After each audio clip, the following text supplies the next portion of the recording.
Assalamualaikum warahmatullahi wabarakatuh.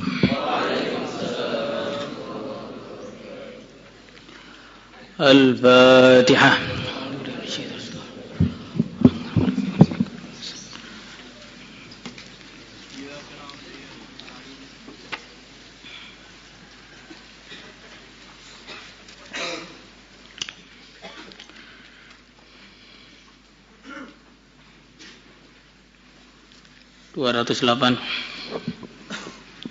Halaman 208 206. Thawabu kalimatit tauhid la ilaha illallah. Pahala kalimat tauhid la ilaha illallah. Qala Allah Ta'ala, Allah berfirman, daraballahu mathalan kalimatan tayyibah kasyajaratin tayyibatin asluha thabitun wa far'uha fis sama' tu'ti ukulaha kulla hinin bi'idni rabbiha. Qala Allah Ta'ala, Allah berfirman, daraballahu, Allah telah menjadikan masalan satu perumpamaan kalimatan thayyibatan bagi kalimah thayyibah kasyajaratin thayyibatin seperti pohon yang baik asluha akar-akarnya thabitun kokoh wa far'uha dan dahan-dahannya fis sama menjulang tinggi ke arah langit. Tu'ti, pohon tersebut memberikan ukulaha buah-buahannya kulla hinin setiap musim biidni rabbiha dengan izin Tuhannya. Qala Ibnu Abbasin wa ghairuhu al-kalimatut thayyibah, kalimat thayyibah hiya la ilaha illallah. Di sini Allah Subhanahu wa taala memberikan perumpamaan kepada kita tentang kalimat thayyibah. Perumpamaan itu sangat banyak di dalam Al-Qur'an. Begitu juga dalam hadis-hadis perumpamaan itu sangat banyak. Apa gunanya perumpamaan? Perumpamaan itu untuk memudahkan kefahaman. Perkara-perkara yang tidak tampak diumpamakan dengan perkara yang tampak sehingga mudah dipahami. Seperti dalam Bukhari disebutkan, baginda Rasulullah sallallahu alaihi wasallam menggambarkan perumpamaan diutusnya beliau. Seperti orang yang memiliki rumah dan dia sudah menyiapkan makanan yang begitu mewah. Kemudian dia mengirimkan utusan, siapa yang mau makan silakan datang ke rumah fulan, fulan dan fulan. Maka ada orang yang percaya dengan utusan tadi sehingga datang ke rumah dan makan. Ada orang yang tidak percaya dengan utusan tadi sehingga dia tidak datang ke rumah dan tidak bisa makan. Milik rumah adalah Allah, rumahnya adalah surga, yang dikirimkan adalah baginda Muhammad sallallahu alaihi wasallam. Siapa yang ikut Nabi maka masuk surga, siapa yang tidak ikut Nabi maka tidak bisa masuk surga. Ini namanya perumpamaan. Maka para ulama pun juga membuat perumpamaan dalam banyak pembahasan mereka. Untuk apa? Untuk memudahkan pemahaman sang murid terhadap pelajaran yang disampaikan. Maka boleh kita membuat perumpamaan itu asal sesuai dengan syarak, asal tidak menjadikan Allah itu sama dengan makhluknya, asal tidak ada penghinaan kepada Allah dan Rasulnya. Itu batasan-batasan dalam membuat perumpamaan yang harus dipahami. Jangan sampai los sehingga bikin perumpamaan-perumpamaan yang di situ ada peremehan terhadap syariat Islam. atau kaku sehingga tidak boleh menggunakan perumpamaan sama sekali. Maka dua-duanya ini adalah golongan yang tidak betul. Allah Subhanahu wa taala menyerupakan kalimat thayyibah ini seperti satu pohon yang kuat. Akarnya menancap ke tanah, dahan-dahannya menjulang ke langit, buah-buahannya tumbuh sepanjang musim. Pohon kurma ini maksudnya, karena dia tidak pakai musim kurma itu. Terus. Nah, makanya yang jadi pelajaran bagi kita apa? Bagaimanakah cara menanam pohon yang baik? Karena kalimat la ilaha illallah ini juga perlu kita tanam. Sebagaimana pohon akan bisa bermanfaat bagi kita setelah kita tanam. Kalau kita punya benih kurma 1000, tapi kita simpen aja di kantong, ya, sampai hari kiamat nggak bakal ada tumbuh. Ya tumbuh lumut maksimalnya. Tapi kalau kita punya biji kurma walaupun cuma 1 saja, tapi kita tanam dengan cara yang baik dan kita rawat, maka akan menghasilkan kebaikan, menghasilkan pohon yang sempurna seperti tadi. Maka yang pertama kita harus tahu bahwa bibitnya itu adalah kalimat la ilaha illallah. Cara menanamnya dengan dakwah. Cara menanamnya dengan dakwah.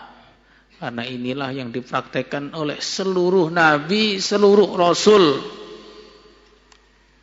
Ayyuhan nas qulu la ilaha illallah tuflihu. Ya qaumi i'budullaha ma lakum min ilahin ghairuh. Semua nabi, semua rasul dakwahnya sama. Ngajak orang untuk mengucapkan, meyakini, mempraktekkan kalimat la ilaha illallah. Dakwah. Tidak ada cara lain selain dakwah. Kalau ada cara lain selain dakwah untuk menanamkan kalimat ini, itu tentu yang akan dilakukan oleh para nabi dan para rasul. Tapi ternyata tidak ada yang mereka kerjakan selain itu untuk menanamkannya. Maka cara untuk menanamkannya ya hanya itu. Setelah ditanam maka perlu diairi. Ya, kalau nanam bibit terus nggak pernah kamu airi, ya nggak bakal keluar. Maka perlu diairi. Airnya apa?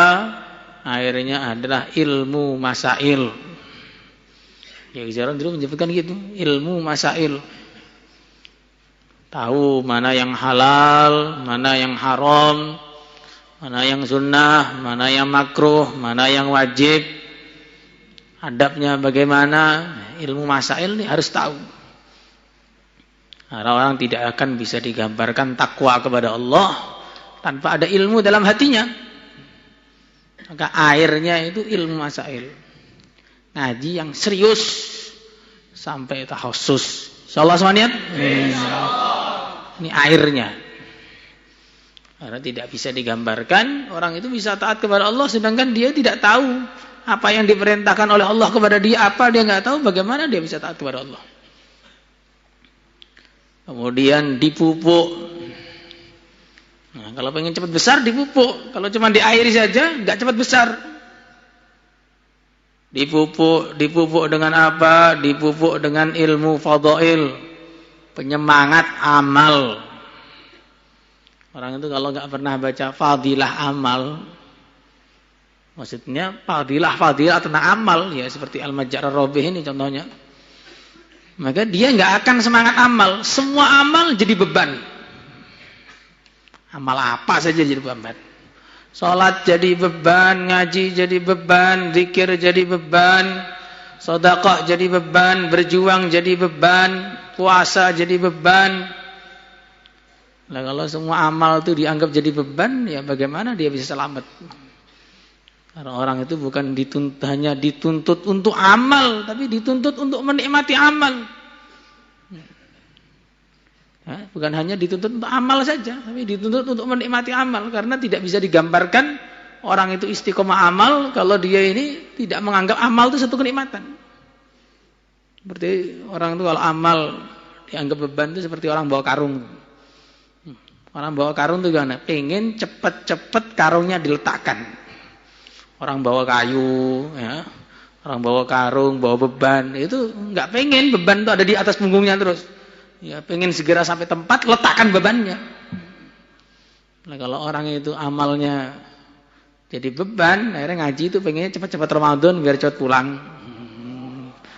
Nah, kalau pagi cepat-cepat ngasih 10, cepat-cepat tahsin biar bisa tidur. Nah, ini kalau amal itu masih beban itu begitu itu. Kan bahaya. Perlu ada penyemangat. Targhib dari Allah dan Rasulnya, iming-iming dari Allah dan Rasulnya yang hak, melewati Al-Quran dan Al-Hadis tentang fadilahnya amal. Dan orang itu kalau baca fadilah amal nggak semangat, berarti imannya lemah.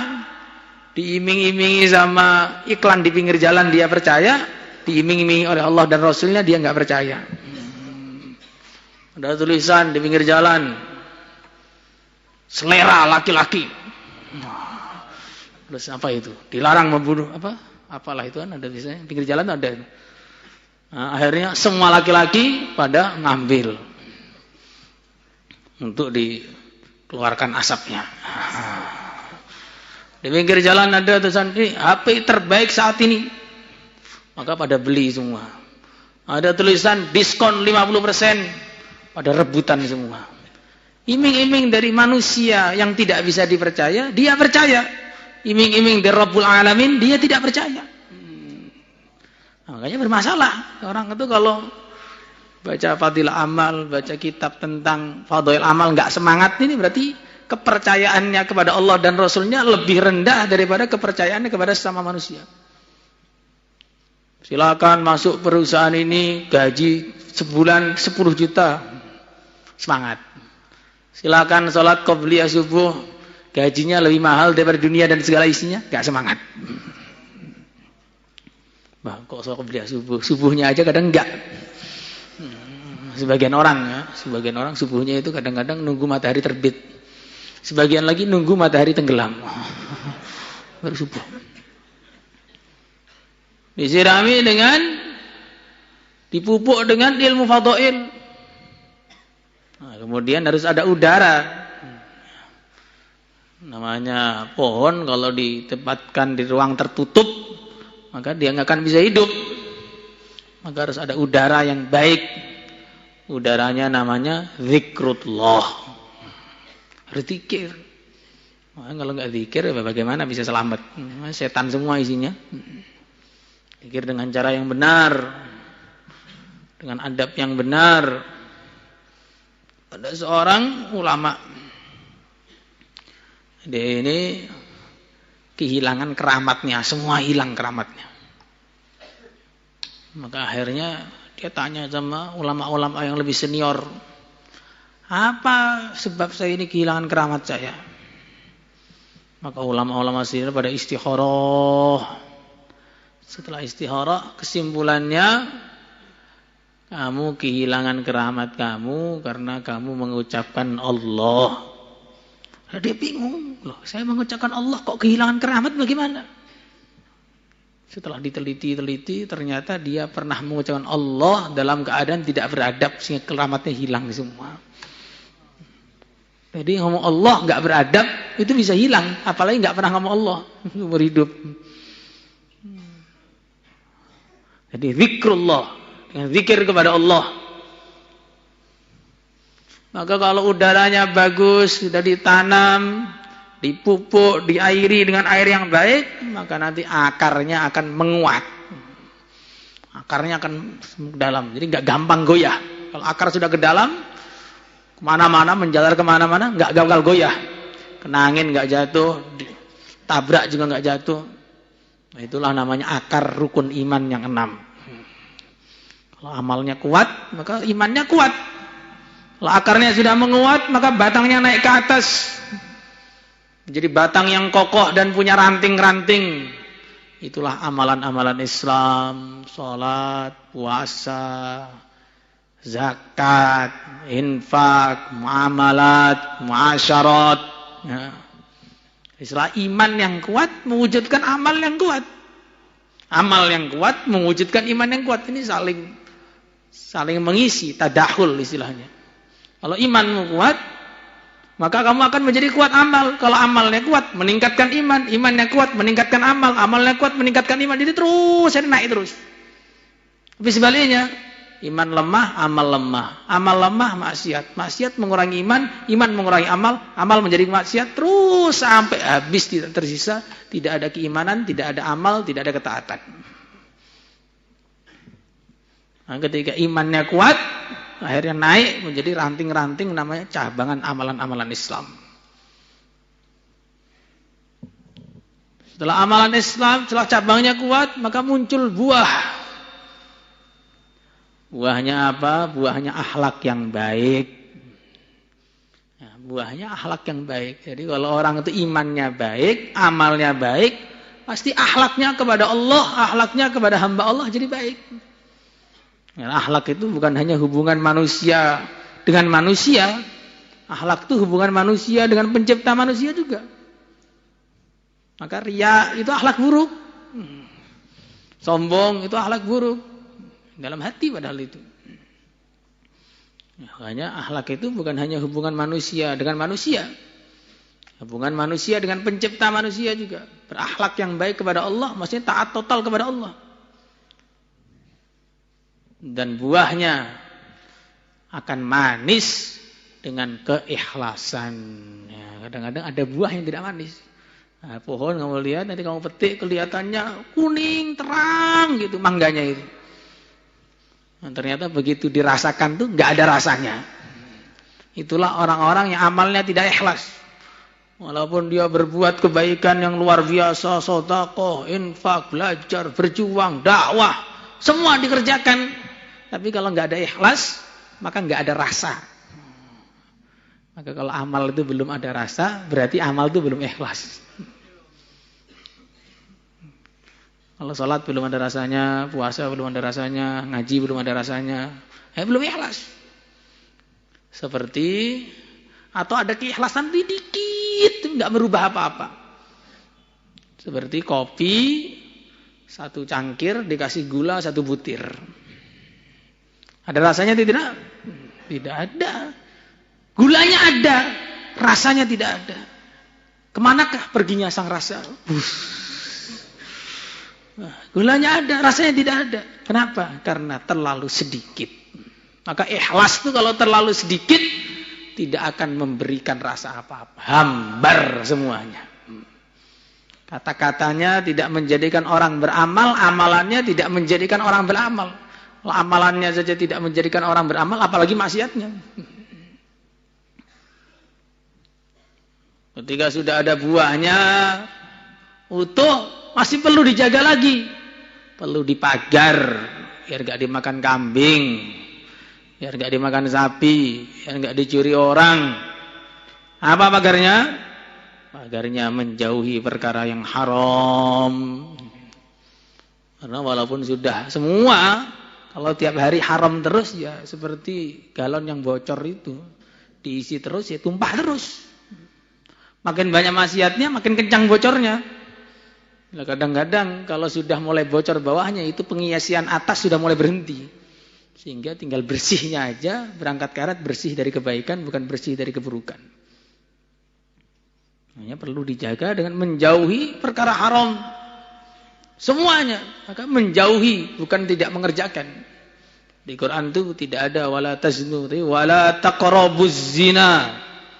Janganlah mendekati perzinaan. Mendekati perzinaan bukan jangan berzina. Karena zina itu ada awalnya. Nadharatun fabtisamatun famau'idun fariqa. Pertama, kerlingan. Kedua, senyuman. Ketiga, janjian. Keempat, kejadian.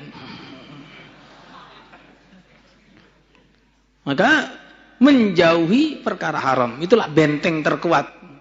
Karena perkara yang paling wajib itu namanya menjauhi perkara haram. Perkara yang wajib itu menjauhi perkara haram, bukan sekedar sholat 5 waktu saja, enggak. Kalau sholat waktu cuma 5 waktu saja sehari. Kalau menjauhi perkara haram 24 jam sehari saya mati. Maka itu pagar itu enggak boleh dibuka-buka. Begitu dibuka habis dimakan kambing-kambing. Begitu pagar menjauhi perkara haram itu kamu buka, habis iman kamu dimakan setan.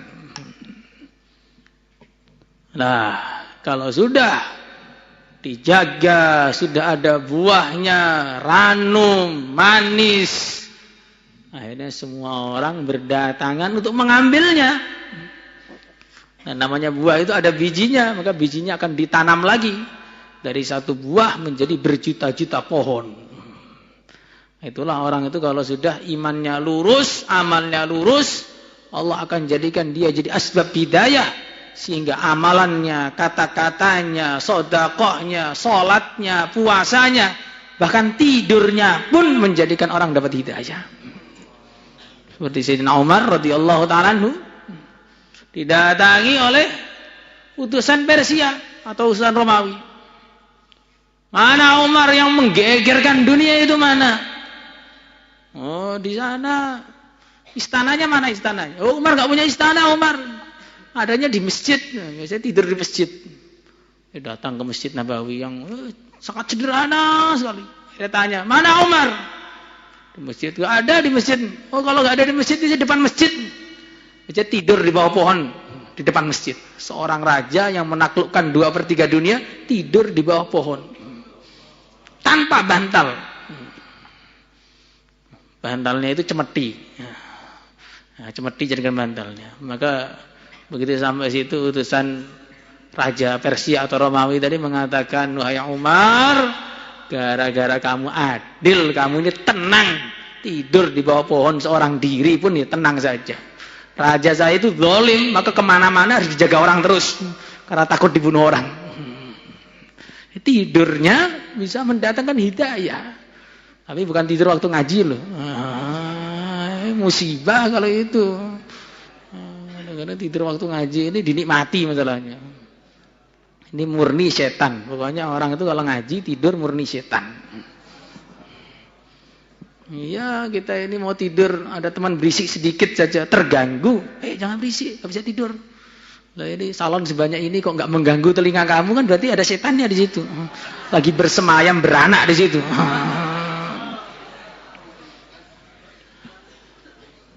Nah, kemudian pohon itu tidak akan bisa hidup dengan baik kecuali ditata, ditempatkan di tempat yang sesuai.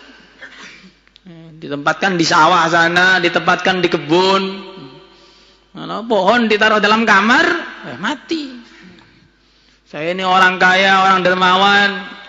Saya enggak suka ngasih pohon saya dengan air, saya kasih minyak wangi. Malah mati. Lah, pohon keimanan ini bisa wujud adalah dengan panas dinginnya mujahadah. Sebagaimana pohon itu, kalau kena hujan terus mati, kalau kena panas terus mati. Dengan panas dingin maka hidup. Nah, orang iman itu akan hidup keimanannya dengan suasana panas dingin mujahadah sebagaimana yang dirasakan oleh baginda Muhammad sallallahu alaihi wasallam dan para sahabatnya. Mereka hidup di kondisi yang paling berat. Di hadis sahabat disebutkan, tidak pernah ada nabi yang diutus dalam kondisi yang lebih berat melebihi kondisi diutusnya baginda Muhammad sallallahu alaihi wasallam. Kondisi yang begitu berat. Tekanan dari seluruh arah, penolakan dari seluruh arah. Keluarga sendiri pun ada yang mengganggu. Itu Abu Lahab. Abu Lahab itu Nabi dakwah kemana aja ikut. Tapi untuk membohongkannya. Setiap Nabi selesai bicara, Abu Lahab langsung bicara. Ini bohong, ini bohong, ini bohong. Jalan-jalan yang dilalui dikasih duri-duri. Yang masuk Islam digebuki. Tetapi dari suasana yang seperti itulah wujud orang-orang yang hebat. Wujud Sayyidina Abu Bakar As-Siddiq, Sayyidina Umar bin Khattab, Sayyidina Utsman bin Affan, Sayyidina Ali bin Abi Thalib, Sayyidina Bilal bin Rabah, Abu Ubaidah bin Jarrah, Sa'ad bin Abi Waqqas, Sa'id bin Zaid, Abu Talhah bin Ubaidillah, Zubair bin Awwam. Abdurrahman bin Auf radhiyallahu ta'ala anhum ini wujud dalam suasana yang seperti itu. Bukan suasana enak-enakan, suasana mewah-mewahan, suasana santai, tidak. Suasana hidup mati, disitulah agama jadi hidup. Tapi kalau suasana tenang, agamanya yang mati.